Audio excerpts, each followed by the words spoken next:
Amados irmãos em Cristo, caríssimos amigos, muito boa noite. É com alegria imensa que estamos aqui mais uma vez para refletir na Palavra do Senhor. E a nossa alegria de hoje é dupla. Alegria por estarmos refletindo na Palavra de Deus e alegria também pelo anúncio que vamos fazer aos irmãos aqui da data do retorno de nossa igreja às atividades presenciais. No próximo dia 19 deste mês de julho, estaremos recomeçando as nossas atividades no templo. Os irmãos vão receber pelas redes sociais, além de material impresso, aqui comparecer na igreja, sobre todas as instruções e protocolos a serem cumpridos nessa retomada. Mas uma coisa é certa e vamos avisar de antemão, é que vamos começar apenas no templo com atividades diurnas, às 9 da manhã, mais precisamente das 9 às 10h45, um culto de louvor a Deus, de adoração, ministração da palavra, para que o Senhor receba a adoração do seu povo reunidos.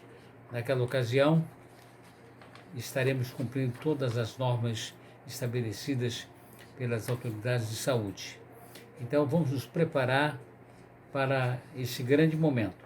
A igreja já está preparada, já foram feitas as adaptações necessárias para esse momento, já foram adquiridos os produtos para que possamos cumprir as exigências estabelecidas pelas autoridades sanitárias e assim estaremos nos reunindo no próximo dia 19 desse mês de julho, na Casa do Senhor, às 9 horas da manhã. Contamos com a presença dos amados irmãos. Duas observações vale a pena serem feitas aqui. Primeiro, é que os irmãos que são portadores de comorbidades, os idosos e também aqueles que têm problemas de saúde, são aconselhados a aguardarem mais um pouco. Não são proibidos de comparecer. Se comparecerem, serão acolhidos. Mas a preferência é que os irmãos aguardem um pouco, sobretudo pelos riscos de contaminação que os irmãos que vão, especialmente os que dependem de transporte público, podem enfrentar nesse retorno. O segundo aviso é com respeito às crianças. As crianças irão acompanhadas dos pais e ao seu lado ficarão durante todo o culto. Não haverá espaços para recreação ou encontros durante o culto, nem antes e nem depois dele. Dadas essas informações, louvado seja o Senhor pelas providências já tomadas e pelas decisões estabelecidas, e vamos voltar à reflexão da Palavra de Deus. Nós vamos refletir hoje sobre um texto da Palavra de Deus que se encontra no Evangelho de João, capítulo 21. João 21. O texto é o seguinte, versículo 1 ao versículo 14, que diz assim: Depois disso, tornou Jesus a manifestar-se aos discípulos junto ao mar de Tiberíades, e foi assim que ele se manifestou. Estando juntos Simão Pedro, Tomé chamado Dídimo, Natanael, que era de Caná da Galileia, os filhos de Zebedeu e mais 2 de seus discípulos, disse-lhes Simão Pedro: Vou pescar. Disseram-lhe os outros: Também nós vamos contigo. Saíram e entraram no barco, e naquela noite nada apanharam. Mas, ao cair da madrugada, estava Jesus na praia. Todavia, os discípulos não reconheceram que era ele. Perguntou-lhe Jesus: Filhos, tendes aí alguma coisa para comer? Responderam-lhe: Não. Então lhes disse Jesus: Lançai a rede à direita do barco e achareis.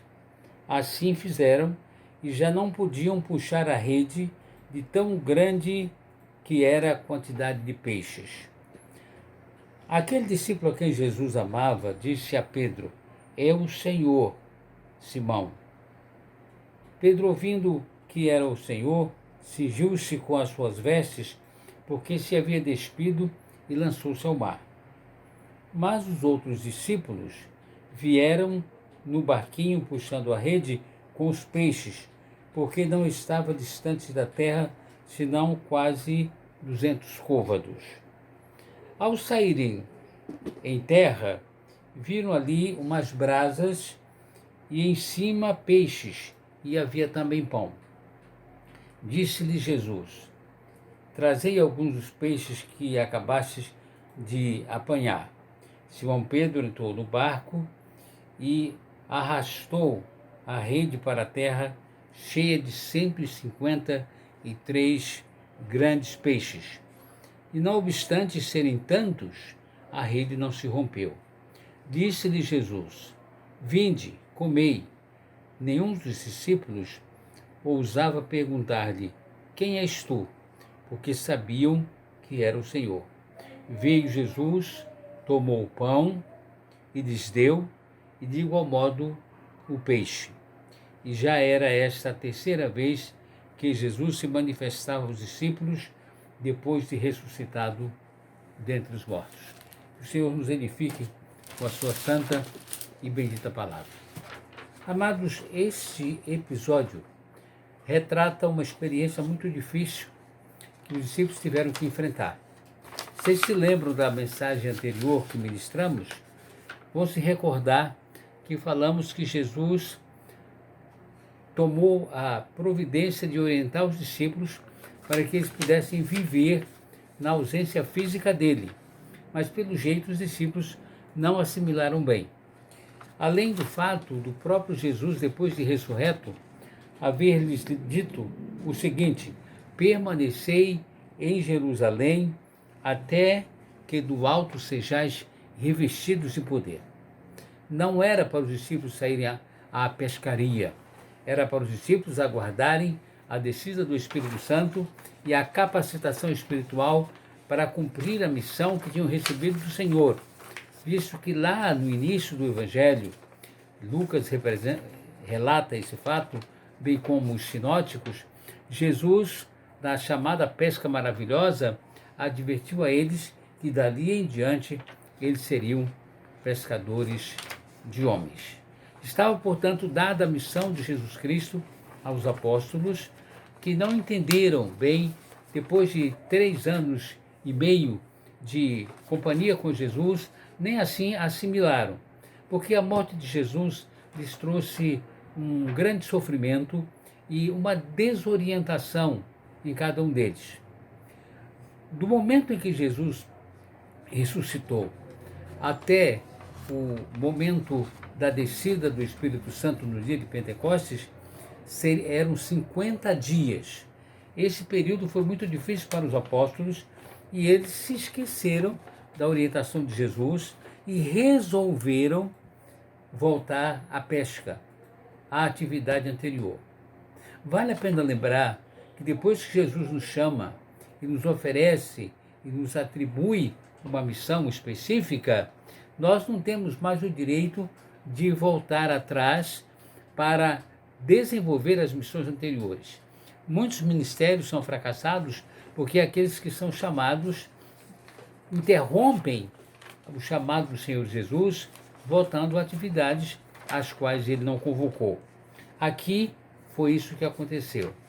Por isso, hoje, nós queremos refletir sobre a importância de ser fiel na missão que recebeu do Senhor. Uma pergunta se impõe: você tem sido fiel na missão que recebeu do Senhor? Deus nos chama para em três dimensões diferentes da nossa vida. O Senhor nos chama primeiro para ser seus filhos, seus discípulos, seus seguidores, servos de Deus. Você está sendo fiel nesse chamado que o Senhor te fez? Em segundo lugar, Deus nos chama também para ter uma vida de fé e de dependência dele, uma vida de oração e de santidade, uma vida de comunhão intensa com Deus. Você está sendo fiel nesse chamado que recebeu do Senhor? E em terceiro lugar, Deus nos chama também para a missão específica de testemunhar o seu evangelho, de pregar a palavra, de ser um discipulador, ou até de exercer atividades e louvores na igreja do Senhor. Você tem sido fiel a esse chamado que Deus fez a você? O grande problema dos discípulos nesse incidente foi que eles esqueceram de ser fiéis. Lembre-se que os discípulos tinham ficado em Jerusalém com a morte do Senhor Jesus Cristo, mas eles, depois de algum tempo, não se sabe quantos dias já fazia que Jesus havia falecido, havia sido morto e ressuscitado, eles saíram de Jerusalém, viajaram 132 quilômetros, e aquele tempo não era de condução convencional, provavelmente a pé, e foram para o Mar da Galileia. Foram ao Mar da Galileia para quê? Para retomar a pescaria. Porque o texto diz assim que Simão falou, vou pescar. E os outros discípulos imediatamente disseram, nós vamos também contigo. Uma unanimidade, não houve questionamento. Todos estavam afinados com esse convite de Pedro. E levados por esse interesse de resolver os seus problemas do seu jeito, eles aceitaram este convite. Com essa atitude, eles estavam saindo da missão que tinham recebido do Senhor Jesus Cristo, que era de serem pescadores de homens. Por isso, eu gostaria de te convidar a que você não abra mão da sua missão. Não se esqueça que Deus te chamou. Deus te chamou para ser discípulo dele. Deus te chamou para uma tarefa especial na sua seara. Deus te chamou para ser uma testemunha do Evangelho. E você não tem o direito, ou melhor, tem até o direito de recusar esse chamado, mas vai arcar com as responsabilidades dessa recusa e dessa obediência. Deus nos chamou. Por isso, Deus honra com fidelidade a quem Ele chama. Quando Ele diz assim, quem lança a mão do arado e olha para trás, não é apto para o reino de Deus. Está em Lucas 9:62. Veja bem, não podemos abrir mão da missão que recebemos do Senhor, nem da missão de sermos pessoas consagradas e dedicadas à obra de Deus, e nem da missão de fazer aquilo que o Senhor nos mandou fazer. Além disso, o texto de Apocalipse 2:10 enfatiza ser fiel até a morte e dar-te-ei a coroa da vida. Deus faz questão de que seus filhos sejam fiéis. Em segundo lugar, além do compromisso de você não abrir mão da sua missão, é necessário que você esteja ciente de que quando Jesus te chama, Jesus está sempre acompanhando os teus passos. Jesus está sempre por perto. Não imagine que nas suas dificuldades e lutas você está sozinho. Os discípulos ali estavam sozinhos. Cristo não estava mais com eles fisicamente a todo momento, mas ele estava acompanhando os passos dos discípulos. Vejam que eles estavam lá no Mar da Galileia, distante de Jerusalém. Jesus não estava entre eles aparentemente, mas quando eles chegaram dessa empreitada mal sucedida da pesca em que eles nada apanharam, quem estava na praia? O texto diz assim, e ao clarear o dia, Jesus estava na praia. Lembre-se que Jesus está sempre te acompanhando. Jesus não nos deixa sozinhos. A promessa não vos deixarei só se cumpre aqui. E além disso, mesmo que ele não estivesse presente fisicamente, ele é um Deus onipresente. Lá em Crônicas, 2 Crônicas, capítulo 16, versículo 9, o autor sagrado diz assim, quanto ao Senhor, seus olhos passam por toda parte, procurando fazer-se forte para com aqueles cujo coração é reto para com ele. Obediência significa retidão, significa cumprimento da missão, significa ser fiel ao Senhor. Então, Deus está sempre por perto. Eu não sei que dificuldade você está enfrentando agora. Quem sabe você perdeu um parente na pandemia, ou perdeu um emprego, ou está com problemas na sua empresa, ou tem algum problema de natureza familiar. Seja qual for a dificuldade, saiba, Jesus está sempre perto. Os discípulos pensavam que ele tinha ido para o céu e os tinha deixado aí, mas ele estava lá ao amanhecer o dia, esperando os discípulos voltarem da pesca mal sucedida. E veja que coisa interessante, eles voltaram da pesca mal sucedida e não esperavam que Jesus estivesse ali, mas Jesus estava.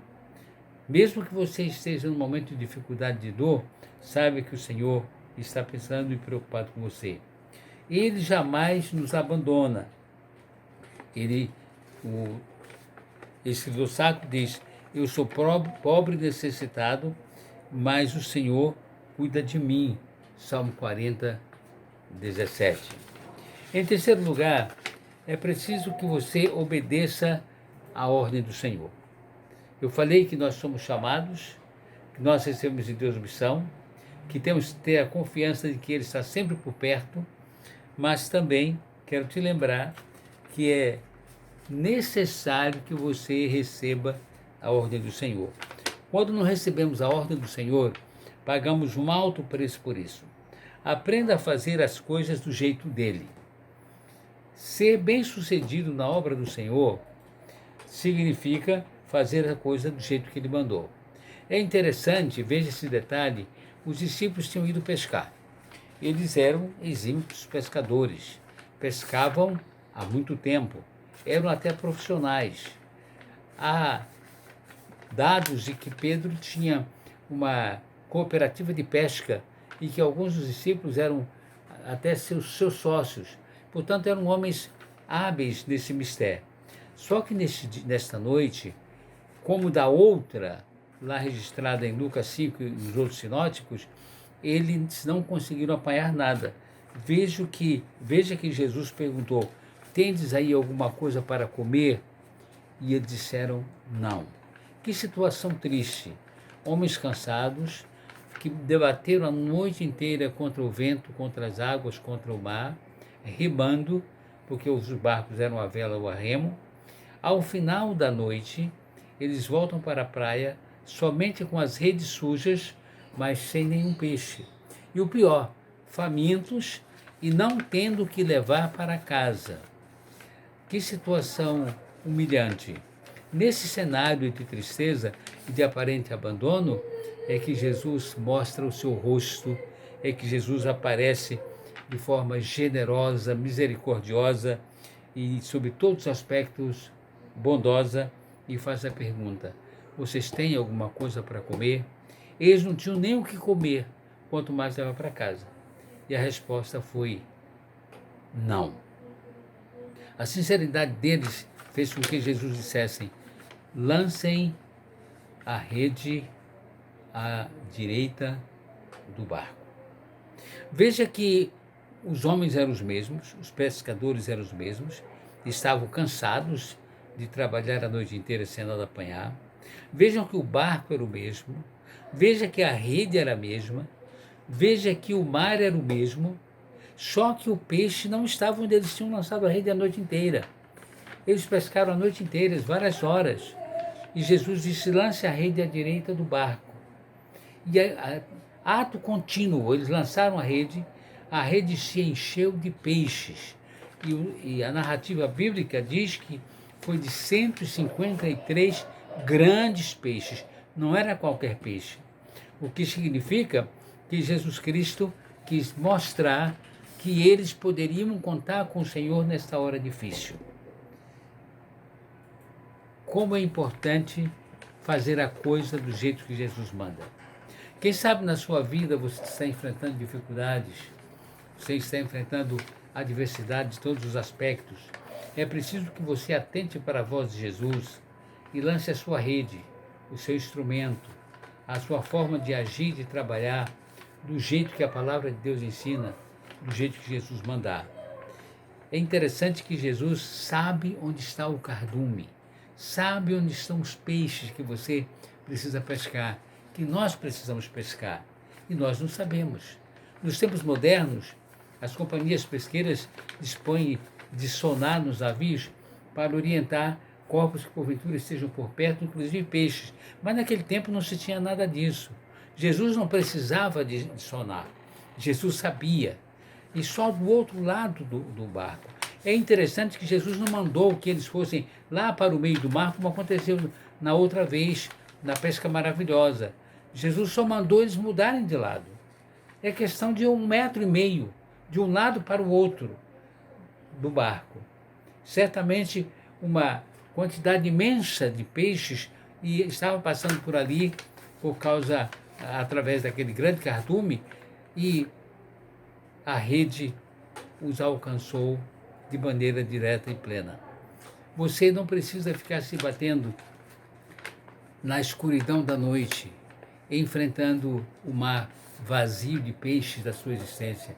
Você precisa se refugiar no Senhor Jesus Cristo. Você precisa entregar a sua vida a Ele. Você precisa confiar no Senhor. Nesta noite, eu gostaria de te convidar, reforçando essa reflexão, a que você seja submisso ao Senhor no cumprimento da missão que recebeu dele. Não se esqueça disso. Primeiro, não abra mão da sua missão. Não troque a missão que Jesus te deu por nenhuma outra coisa. Por mais interessante que pareça, faça aquilo que ele determinou. Depois, esteja certo, confie no fato de que Jesus está sempre por perto. Você está sempre ao alcance do olhar de Jesus, ao alcance da mão de Jesus, ao alcance do poder de Jesus. E também que você obedeça à ordem do Senhor. Se Ele mandar pescar do outro lado, trocar o lado do barco, faça isso. E você vai ver que a sua rede vai ter dificuldade de sustentar a quantidade dos peixes que nela irão cair. Para concluir, eu diria, a bênção de Deus está sempre ligada à nossa obediência ao ensino da sua palavra. Sempre ligada à nossa obediência ao ensino da sua palavra. Quanto mais obediente, mais abençoado. Menos obediente, menos abençoado. Temos que lançar a rede do lado certo, do lado que Jesus mandou. De que lado você está lançando a sua rede? Do esquerdo ou do direito? Lembre-se, o lado que Jesus mandou, que era o direito, era o lado onde o cardume estava. Abra mão de sua autossuficiência e atenda à determinação do Senhor, e assim a sua rede transbordará de quantos peixes forem necessários. Veja, os discípulos não tinham sequer um peixe para se alimentar. Jesus fez com que eles pegassem 150 grandes peixes. Deus tem coisas grandes para você. A Escritura diz: clama a mim e responder-te-ei, e anunciar-te-ei coisas grandes e firmes que não sabe. Que o Senhor te abençoe. Vamos orar mais uma vez. Pai amado, abençoa os nossos queridos ouvintes nesta oportunidade e aqueles que nos veem, fazendo com que eles possam aceitar essas orientações que a tua palavra prescreve. Que ninguém abra mão da sua missão, que ninguém lance a rede do lado errado e nem fique à deriva, mas que obedeçam às tuas determinações. Que todos eles, Senhor, para a sua felicidade, façam o que o Senhor determina. Abençoa cada um deles, ó Deus, e faz com que, como os apóstolos, eles possam ser bem-sucedidos na sua caminhada. Em nome de Jesus, nós te rogamos. Amém, Senhor.